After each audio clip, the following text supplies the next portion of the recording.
Hello, good day to all of you. Jack of all at your service.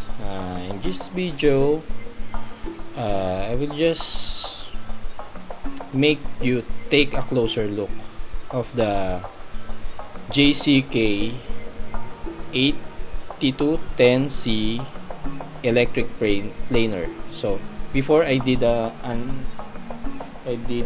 unboxing video, and maybe that video was shot not so stable, so this video makes you take a good look of the power tool. Okay.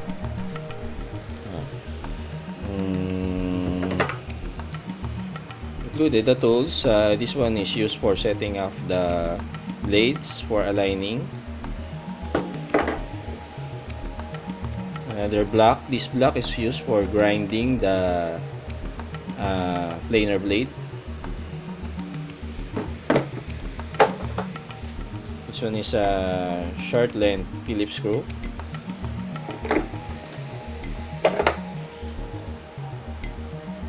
This one is for use to unscrew and screw the hex nut at the bottom of the planer.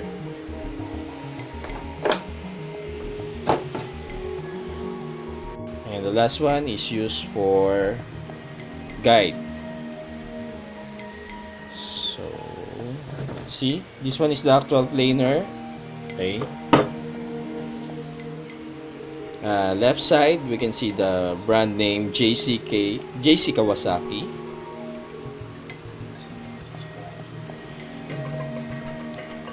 At the back, we can see the specs. It is 580 watts. Then 82 millimeter size of planer blade. Then 3 ampere, 220 volts. Then the 16,000 RPM. Then the manufacturer is JC Kawasaki Power Tools Company Limited.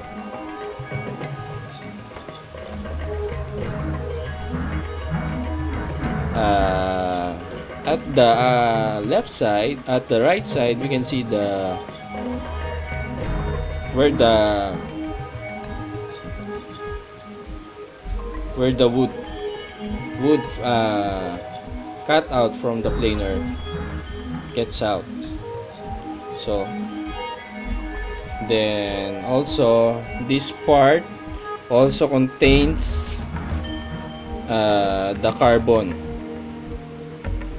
brush. So if you want to change the carbon brush on this, you have to look at this side and take out the black piece. Okay.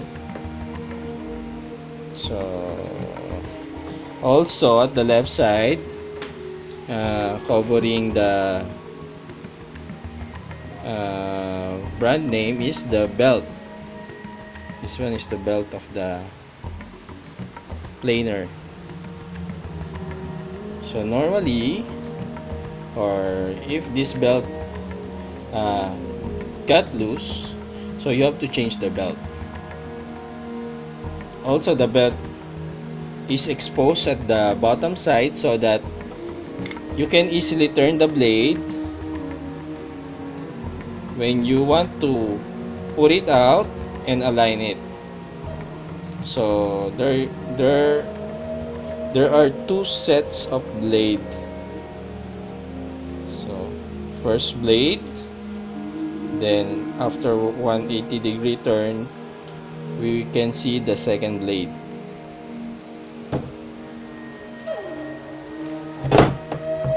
Okay.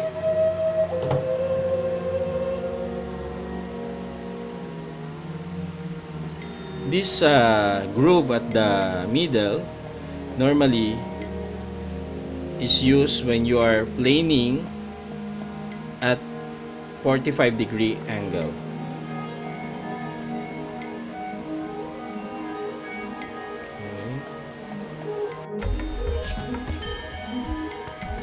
let you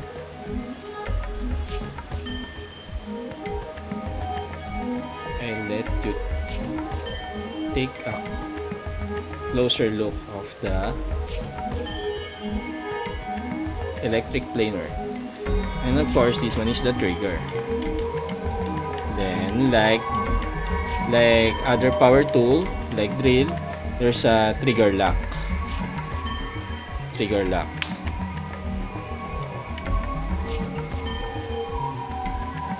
Then top side, we have the dial.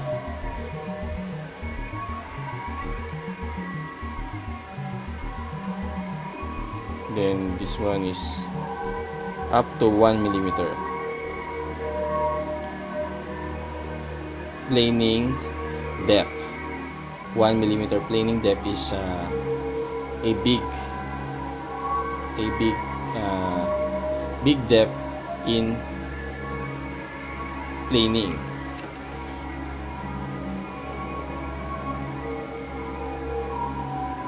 So up to him. So you have to turn it clockwise. So you can see when you turn it clockwise, the front base metal is not level with the rear base, approximately about 1 millimeter. Okay, let's turn it back to 0. Okay. Then this one is used for locking the planer guide. So here's the planer guide. You insert it in the hole.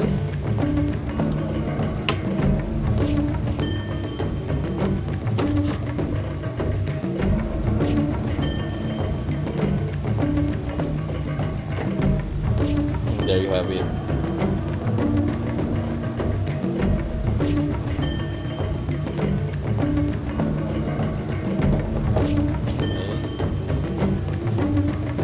That's all for now. Thank you for watching my video. Have a great day to all of you.